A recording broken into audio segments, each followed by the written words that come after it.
ಎಲ್ರಿಗೂ ನಮಸ್ಕಾರ. ಎಲ್ಲರೂ ಹೇಗಿದ್ದೀರಾ? ಎಲ್ಲರೂ ಚೆನ್ನಾಗಿದ್ದೀರಾ ಅಂತ ಅನ್ಕೊಂತೀನಿ. ಎಲ್ಲರೂ ಕೂಡ ಚೆನ್ನಾಗಿರಲಿ ಅಂತಲೇ ಆ ದೇವ್ರ ಹತ್ರ ನಾನು ಯಾವಾಗಲೂ ಕೂಡ ಕೇಳ್ಕೊತೀನಿ. ನಮ್ಮನೆ ದೇವರಾದಂಥ ಶ್ರೀ ಗಂಗಮ್ಮ ದೇವಿ ಅಮ್ಮನವರು, ನನ್ನ ಆರಾಧ್ಯ ದೇವರಾದಂಥ ಶ್ರೀ ಆಂಜನೇಯ ಸ್ವಾಮಿ ನಿಮಗೂ ಮತ್ತು ನಿಮ್ಮ ಕುಟುಂಬಕ್ಕೆ ಒಳ್ಳೆಯದನ್ನ ಮಾಡಲಿ ಅಂತ ಹೇಳ್ತಾ, ನೋಡಿ, ಇವತ್ತಿನ ದಿನಗಳಲ್ಲಿ ಹಲವಾರು ಜನಗಳ ಒಂದು ಕೋರಿಕೆ ಮತ್ತು ಆಸೆ ಏನು ಗೊತ್ತಾ? ನಾವು ಕೂಡ ಎಲ್ಲರ ಥರ ನಗ್ನಗ್ತಾ ಇರಬೇಕು, ನಮ್ಮ ಕುಟುಂಬವೂ ಸಹ ಸುಖ ಶಾಂತಿ ನೆಮ್ಮದಿಯಿಂದ ಕೂಡಿರಬೇಕು, ನಮ್ಮ ಬದುಕಲ್ಲಿ ನೆಮ್ಮದಿಗೆ ಕೊರತೆ ಬರಬಾರ್ದು ಅಂತ.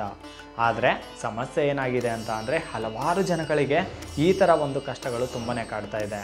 ಏನು ಮಾಡಿದರೂ ಸಹ ನೆಮ್ಮದಿ ಸಿಗ್ತಾ ಇಲ್ಲ, ಕಣ್ಣೀರಲ್ಲೇ ಜೀವನ ಕಳೆಯುವಂಥ ಪರಿಸ್ಥಿತಿ ಆಗಿದೆ. ಒಂದಲ್ಲ ಒಂದು ರೀತಿಯ ಸಮಸ್ಯೆಗಳು. ದುಡಿತಾ ಇದ್ದಾರೆ, ಬೆವರು ಸುರಿಸಿ ದುಡಿತಾ ಇದ್ದರೂ ಕೂಡ ₹1 ಮಿಗ್ತಾ ಇಲ್ಲ ಮನೆಯಲ್ಲಿ. ಯಾವುದೋ ಒಂದು ರೀತಿ ಕಿರಿಕಿರಿ. ಇವಾಗ ಒಂದು ಆಗ್ಬಿಡ್ತು ಅಂದರೆ ಇನ್ನೊಂದು ರೀತಿಯ ಕಿರಿಕಿರಿ. ಏನು ಮಾಡಬೇಕಂತನೂ ಗೊತ್ತಾಗ್ತಾ ಇಲ್ಲ. ಒಂದಲ್ಲ ಒಂದು ರೀತಿಯ ಸಮಸ್ಯೆಗಳು, ಹಣದ ಕೊರತೆ ಆಗಿರ್ಬೋದು, ಮನೆ ಬಾಡಿಗೆ ಕಟ್ಟೋಕ್ಕಾಗ್ದಂಗೆ ಇರ್ಬೋದು, ಅಥವಾ ಸಾಲ, ಚೀಟಿ, ಏನೋ ವಿಪರೀತ ಕಷ್ಟಗಳು. ನಮ್ಮ ವಿಷಯದಲ್ಲಿ ಯಾಕೆ ದೇವ್ರು ಕಣ್ಣು ತೆಗಿತಾ ಇಲ್ಲ, ನಾವೇನು ಪಾಪ ಮಾಡಿದ್ವಿ, ನಮ್ಮ ಮನೆ ದೇವ್ರು ಯಾಕೆ ಕಣ್ಣು ಮುಚ್ಕೊಂಡು ಕೂತಿದ್ದಾರಂತ ಎಷ್ಟೋ ಜನಗಳು ಕಣ್ಣೀರಲ್ಲೇ ಕೈ ತೊಳಿತಾ ಇದ್ದಾರೆ. ಕೆಲವು ಜನ ಅಂತೂ ಜೀವನನೇ ಸಾಕು ಅಂದ್ಕೊಂಡು ಜೀವನದ ಪಯಣ ಕೂಡ ಮುಕ್ತಾಯಗೊಳಿಸ್ಕೊಂಡಿದ್ದಾರೆ. ಇದು ಸತ್ಯ.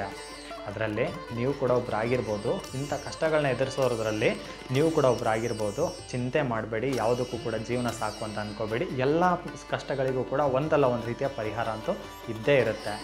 ಈಗ ನಿಮ್ಮ ಬದುಕಲ್ಲಿ ಈ ಥರ ಕಷ್ಟಗಳನ್ನೇನಾದರೂ, ಈ ಥರ ಸಮಸ್ಯೆಗಳನ್ನೇನಾದರೂ ನೀವು ಹೆದರಿಸ್ತಾ ಇದ್ದರೆ, ಏನು ಮಾಡಿದರೆ ನಮ್ಮ ಬದುಕಲ್ಲಿ ಕಷ್ಟಗಳು ಕಡಿಮೆ ಆಗುತ್ತೆ, ಏನು ಮಾಡೋದ್ರಿಂದ ನಮ್ಮ ಬದುಕಲ್ಲಿರುವಂಥ ಸಮಸ್ಯೆಗಳು ಪರಿಹಾರ ಆಗುತ್ತೆ, ಏನು ಮಾಡೋದಂತ ಗೊತ್ತಾಗ್ತಿಲ್ಲ, ತುಂಬಾ ಕಷ್ಟದಿಂದ ನಾವು ಒದ್ದಾಡ್ತಿದ್ದೀವಿ ಅನ್ನೋರು ನೋಡಲೇಬೇಕಾದಂಥ ವಿಡಿಯೋ ಅಂತ ಹೇಳೋಕ್ಕೆ ತುಂಬಾ ಇಷ್ಟಪಡ್ತೀನಿ.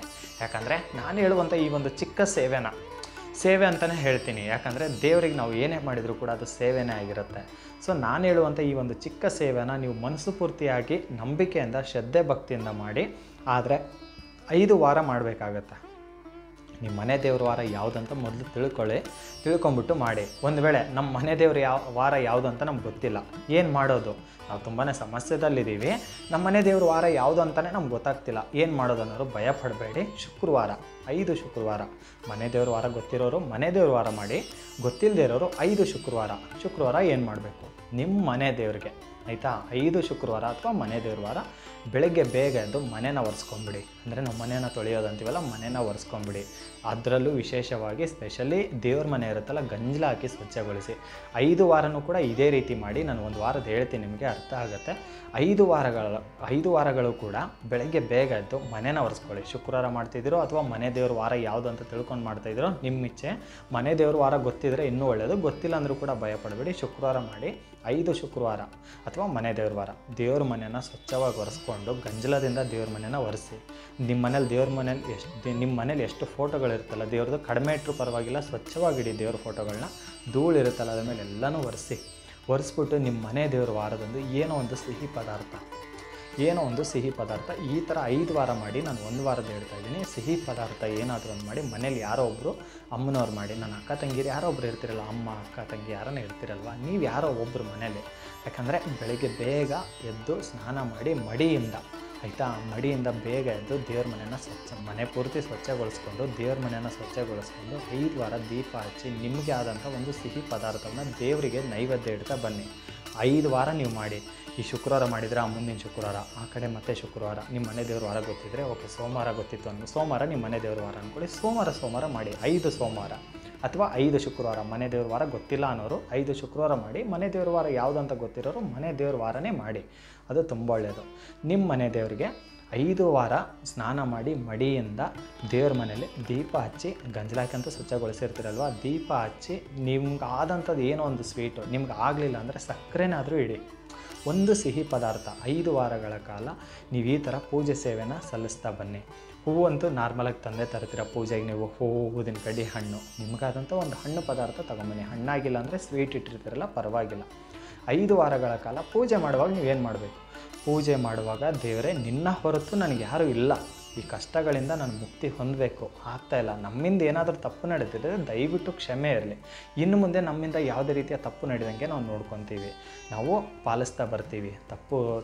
ತಪ್ಪೋ ಸರಿನೋ ನನಗೆ ಗೊತ್ತಿಲ್ಲ ತಂದೆ, ಇಷ್ಟು ದಿನ ಏನೋ ಆಗ್ಬಿಡ್ತು, ಇನ್ನು ಮುಂದೆ ನಮ್ಮ ಬದುಕಲ್ಲಿ ಕಷ್ಟಗಳನ್ನ ದೂರ ಮಾಡು, ನಿನ್ನ ಹೊರತು ನಾವಿಲ್ಲ ಅಂತ ಕೇಳ್ಕೊಳ್ಳಿ. ಯಾಕಂದರೆ ಕಷ್ಟಪಟ್ಟು ದುಡಿತಾ ಇದ್ದೀರಾ, ನೆಮ್ಮದಿ ಇಲ್ಲ ಅಂದರೆ ಅರ್ಥನೇ ಇಲ್ಲ. ಕಷ್ಟಪಟ್ಟು ದುಡಿದು ಕೂಡ ಜೀವನಕ್ಕೆ ನೆಮ್ಮದಿ ಇಲ್ಲ ಅಂದರೆ ಅರ್ಥನೇ ಇಲ್ಲ. ಈಗಾಗಲೇ ತುಂಬಾ ಕಷ್ಟಗಳನ್ನ ಎದುರಿಸಿದ್ದೀರಾ. ನಂಬಿಕೆ ಇದ್ದವ್ರು ಮಾತ್ರ ಇದನ್ನು ಮಾಡಿ, ನಂಬಿಕೆ ಇಲ್ದಿರೋರು ಬಿಟ್ಬಿಡಿ. ದೇವರಿಗೆ ಪ್ರಶ್ನೆ ಮಾಡೋಷ್ಟು ಕೆಲವರು ಅನ್ಬೋದು, ಇದನ್ನು ಮಾಡೋದ್ರಿಂದ ಸರಿ ಹೋಗ್ಬಿಡುತ್ತೆ ನಮ್ಮ ಸಮಸ್ಯೆ. ಖಂಡಿತವಾಗ್ಲೂ ಸರಿ ಹೋಗುತ್ತೆ. ದೇವ್ರಿಗೆ ಪ್ರಶ್ನೆ ಮಾಡೋಷ್ಟು ನಾವು ದೊಡ್ಡವರಲ್ಲ. ನಂಬಿಕೆ ಇಲ್ದಿರೋರು ಬಿಟ್ಬಿಡಿ. ಯಾಕೆ ಈ ಮಾತನ್ನು ಹೇಳ್ತಾ ಇದ್ದೀನಿ, ನಂಬಿಕೆ ಇಲ್ದಂಗೆ ನಾವು ಏನಾದರೂ ಪ್ರಶ್ನೆ ಮಾಡಿ ಮತ್ತೆ ಕಷ್ಟಗಳಿಗೆ ಸಿಲ್ಕೋದು ಬೇಡ ಅಲ್ವಾ. ನಿಮ್ಮ ಕುಟುಂಬಕ್ಕೆ ಒಳ್ಳೆಯದಾಗಲಿ ಅಂತ ನಾನು ನನ್ನ ಮನಸ್ಸರ ಬಯಸ್ತಾ ಇದ್ದೀನಿ. ಖಂಡಿತವಾಗ್ಲೂ ಒಳ್ಳೆಯದಾಗುತ್ತೆ. 5 ವಾರಗಳ ಕಾಲ ನೀವು ಮನೆ ದೇವ್ರ ವಾರ ಯಾವುದು ತಿಳ್ಕೊಂಡು ಬೆಳಿಗ್ಗೆ ಬೇಗ ಎದ್ದು ಮಡಿಯಿಂದ ಸ್ನಾನ ಮಾಡಿ ದೀಪ ಹಚ್ಚಿ ಏನೋ ಒಂದು ಸಿಹಿ ಪದಾರ್ಥವನ್ನು ದೇವರಿಗೆ ಇಡಿ, ಆಯಿತಾ. ದೇವರಿಗೆ ನೈವೇದ್ಯವಾಗಿ ಇಡಿ. ಅದು ಇರುವೆ ಮುಖಾಂತರ ದೇವ್ರು ಬಂದು ತಿಂತಾರೋ ಅಥವಾ ಇನ್ನೊಂದು ಮಾಡ್ತಾರೋ ಗೊತ್ತಿಲ್ಲ, ಆದರೆ ನೀವು ಮಾಡೋದೇನು ಮಾಡಿಬಿಟ್ಟು ಆವತ್ತಿನ ದಿನ ನೀವು, ಆಯಿತಾ, 5 ವಾರ ಮಾಡ್ತಿರಲ್ವ, ಆ ವಾರ ಮನೆಯಲ್ಲಿ ಮಾಂಸ ತಿನ್ನೋರಿದ್ದರೂ ಕೂಡ 5 ವಾರ ಮಾಂಸವನ್ನು ಮಾಡಬೇಡಿ. ಯಾವತ್ತು ನೀವು ಪೂಜೆ ಮಾಡ್ತಿರಲ್ವ ಅವತ್ತು ಮಾಂಸ ಮಾಡಬೇಡಿ, ದಯವಿಟ್ಟು ಕೂಡ ಮಾಡಬೇಡಿ. ನಿಮಗೋಸ್ಕರ, ನಿಮ್ಮ ಕುಟುಂಬದ ಒಳಿತಿಗಾಗಿ, ನಿಮ್ಮ ಕುಟುಂಬದಲ್ಲಿ ನೆಮ್ಮದಿ ಬರಲಿ ಅಂತ. ಈಗಾಗಲೇ ನಿಮ್ಮ ಮನಸ್ಸು ನೋಡಿ ಎಷ್ಟು ಭಾರವಾಗಿದೆ. ನಿಮ್ಮ ಮನಸ್ಸು ಕಷ್ಟಗಳಿಂದ ಕುಗ್ಗಿ ಯಾರ ಹತ್ರ ಅಂತ ಹೇಳ್ಕೊತೀರಾ? ಇವಾಗ ಒಬ್ರ ಹತ್ರ ಹೇಳ್ಕೊತೀರಾ, ಅವ್ರು ನಿಮ್ಮ ಮುಂದೆ ನಿಮ್ಮಂತ ಇರ್ತಾರೆ, ಆಮೇಲೆ ನಿಮ್ಮ ಕಷ್ಟಗಳನ್ನ ನೋಡಿ ನಗೋಕ್ಕೆ ಶುರು ಮಾಡ್ತಾರೆ. ಸೊ ಎಲ್ಲೂ ಹೋಗ್ಬೇಡಿ, ಯಾರ ಹತ್ರ ಕೂಡ ಹೋಗ್ಬೇಡಿ. ಮನೆ ದೇವರಿಗೆ ಶರಣಾಗಿ, ಆಯಿತಾ. ನಿಮಗೆ ಬೆಸ್ಟ್ ಫ್ರೆಂಡು ಕೂಡ ಮನೆ ದೇವರೇ. ನಿಮ್ಮ ಸಮಸ್ಯೆಗಳಿಗೆ ಉತ್ತರ ಕೊಡೋದು ಕೂಡ, ನಿಮಗೆ ನೆಮ್ಮದಿ ಕೊಡೋದು ಕೂಡ ಮನೆ ದೇವರೇ ಆಗಿರ್ತಾರೆ. ಸೊ ಮನೆ ದೇವ್ರ ಕೈ ಹಿಡಿದ ಮೇಲೇ ನಮ್ಗೆ ಯಾವ್ದಾನ ದೇವ್ರು ಬಂದು ನಮಗೆ ನೆರಳಾಗಬೇಕಂದ್ರೆ ಮನೆ ದೇವರ ಅನುಮತಿ ಇರಬೇಕು. ಸೊ ನೀವು ಮನೆ ದೇವರಿಗೆ 5 ವಾರಗಳ ಕಾಲ ಪೂಜೆ ಸೇವೆ ಸಲ್ಲಿಸಿ ಮಡಿಯಿಂದ. ಮನೆ ಪೂರ್ತಿ ಸ್ವಚ್ಛಗೊಳಿಸ್ಕೊಳ್ಳಿ. ದೇವ್ರ ಮನೆಯಂತೂ ಕೂಡ ನೀವು ಗಂಜಲದಿಂದನೇ ಸ್ವಚ್ಛಗೊಳಿಸಬೇಕು. ಪವಿತ್ರವಾದ ಗಂಜಲದಿಂದನೇ ಸ್ವಚ್ಛಗೊಳಿಸಿ. ಖಂಡಿತವಾಗ್ಲೂ ಮನೇಲಿ ಕಡಿಮೆ ಫೋಟೋಗಳಿಟ್ಟರೂ ಪರವಾಗಿಲ್ಲ, ಧೂಳನ್ನು ಕೂಡೋಕೆ ಬಿಡಬೇಡಿ. ದೇವ್ರ ಮೇಲೆ ಡಸ್ಟ್ ಕುಂತಿರುತ್ತೆ, ನಾವು ತೆಗಿಯಲ್ಲ ಅಲ್ವಾ. ಪ್ರತಿ ವಿಡಿಯೋದಲ್ಲೂ ನಾನು ಹೇಳ್ತಾ ಇದ್ದೀನಿ, ಯಾಕಂದರೆ ನಾವೇ ಸ್ವಚ್ಛವಾಗಿರ್ಬೇಕಂತ ಬಯಸ್ತೀವಿ. ದೇವರು ಪವಿತ್ರವಾದ ದೇವರು ಸ್ವಾಮಿ. ಸೊ ದೇವ್ರ ಮೂರ್ತಿಗಳನ್ನ ಆದಷ್ಟು ಸ್ವಚ್ಛವಾಗಿಡಿ. ನಿಮಗೆ ಎಷ್ಟಾಗುತ್ತೋ ಅಷ್ಟು ಸ್ವಚ್ಛವಾಗಿಡೋಕ್ಕೆ ಪ್ರಯತ್ನ ಪಡಿ. ಕಮ್ಮಿ ಫೋಟೋಗಳಿಟ್ಟರೂ ಪರವಾಗಿಲ್ಲ, ಸ್ವಚ್ಛವಾಗಿಡಿ, ಆಯಿತಾ. ಸೊ 5 ವಾರಗಳ ಕಾಲ ನಿಮ್ಮ ಮನೆ ದೇವರಿಗೆ, ಆಯಿತಾ, ಮನೆ ದೇವರಿಗೆ ಇದು ಮಾಡಿ. ನೀವೇನು ಉಪವಾಸನೆ ಮಾಡಿ ಅಂತ ನಾನು ಹೇಳ್ತಾ ಇಲ್ಲ. ಉಪವಾಸ ಮಾಡಿ ನಿಮ್ಮ ಇಚ್ಛೆ, ಅದು ನಿಮ್ಮ ಒಂದು ಭಕ್ತಿ. ಉಪವಾಸ ಮಾಡಿ ಅಂತಲೂ ಹೇಳ್ತಾ ಇಲ್ಲ, ಬೇಡ ಅಂತ ಕೂಡ ನಾನು ಹೇಳ್ತಾ ಇಲ್ಲ. ನಿಮಗೆ ಮಾಡಬೇಕನ್ಸಿದ್ರೆ ಮಾಡಿ. ಆದರೆ 5 ವಾರಗಳ ಕಾಲ ಮಾಂಸ ಮಾಡಬೇಡಿ. ಇವತ್ತು ಶುಕ್ರವಾರ ಪೂಜೆ ಮಾಡ್ತಿದ್ದೀರಿ ಅಥವಾ ನಿಮ್ಮ ಮನೆ ದೇವ್ರ ವಾರ ನೀವು ಮಾಡ್ತಾಯಿದ್ದೀರಿ ಅಂದರೆ ಅವತ್ತಿನ ದಿನ ನಾನ್ ವೆಜ್ ಮಾಡಬೇಡಿ. ಮನೇಲಿ ಯಾವುದೇ ರೀತಿಯ ಮಾಂಸವನ್ನು ಮಾಡಬೇಡಿ. ನೀವು ಸಿಹಿ ಪದಾರ್ಥವನ್ನು ಇಟ್ಟು ಮಾಡಿ. ನಿಮ್ಮ ಬಾಳು ಕೂಡ ಸಿಹಿಯಾಗಿರುತ್ತೆ. ನಾನು ಹೇಳೋದ್ರಲ್ಲಿ ಏನಾದರೂ ಚಿಕ್ಕ ಪುಟ್ಟ ಮಿಸ್ಟೇಕ್ಸ್ ಆಗಿದ್ದರೆ, ಚಿಕ್ಕ ಪುಟ್ಟ ತಪ್ಪುಗಳಿದ್ದರೆ ದಯವಿಟ್ಟು ಕ್ಷಮೆ ಇರಲಿ. ಆದರೆ ನಾನು ವಿಡಿಯೋ ಮಾಡ್ತಿರೋ ಉದ್ದೇಶ ಒಂದೇ, ನಿಮಗೂ ನಿಮ್ಮ ಕುಟುಂಬಕ್ಕೂ ಒಳ್ಳೆಯದಾಗಲಿ ಅಂತ. ಇನ್ನು ಮುಂದೆ ಕಣ್ಣೀರು ಹಾಕಬೇಡಿ. ಖಂಡಿತವಾಗ್ಲೂ ಕೂಡ ನಿಮ್ಗೆ ಒಳ್ಳೆಯದಾಗುತ್ತೆ. ನೀವು ಯಾರಿಗೂ ಮೋಸ ಮಾಡಿಲ್ಲ, ದ್ರೋಹ ಮಾಡಿಲ್ಲ. ನಿಮ್ಮ ಸರಿ ತಪ್ಪುಗಳನ್ನೆಲ್ಲ ತಿದ್ದೋದು ನಿಮ್ಮ ಮನೆ ದೇವರೇ ಆಗಿರ್ತಾರೆ. ದೇವರೇ ತಪ್ಪಾಯಿತು, ಇನ್ಮೇಲೆ ನಮಗೂ ಕೂಡ ನಿನ್ನ ಕರುಣಾ ದೃಷ್ಟಿ ನಮ್ಮ ಕುಟುಂಬದ ಮೇಲೆ ಯಾವಾಗಲೂ ಕೂಡ ಇರಲಿ. ನಾವು ಮನುಷ್ಯರು ನಂಬಿ ಮೋಸ ಹೋಗ್ಬಿಟ್ಟಿದ್ದೀವಿ. ಎಷ್ಟೇ ದುಡಿದ್ರೂ ಕೂಡ ದುಡ್ಡು ಕೂಡ ನಿಲ್ತಾ ಇಲ್ಲ ನಮ್ಮ ಕುಟುಂಬದಲ್ಲಿ. ಯಾವುದೇ ರೀತಿಯ ನೆಮ್ಮದಿ ಸಹ ಇಲ್ಲ. ನಿನ್ನ ಹೊರತು ನಮಗೆ ಬೇರೆ ಜಗತ್ತೇ ಗೊತ್ತಿಲ್ಲ. ನೀನೇ ನಮ್ಮ ಜಗತ್ತು, ನೀನೇ ನಮ್ಮ ಆರಾಧ್ಯ ದೇವರು ಅಂತ ತಲೆ ಬಾಗಿ ನಡೆದ್ಬಿಡಿ. ಖಂಡಿತವಾಗ್ಲೂ ಹೇಳ್ತಾ ಇದ್ದೀನಿ, ನಿಮ್ಗೆ ಒಳ್ಳೆಯದಾಗೇ ಆಗುತ್ತೆ. ಚಿಂತೆ ಮಾಡಬೇಡಿ, ಒಳ್ಳೆಯದಾಗುತ್ತೆ. ಒಳ್ಳೆಯದಾಗಲಿ. ನಗ್ನಗ್ತಾ ಇರಿ. Thank you.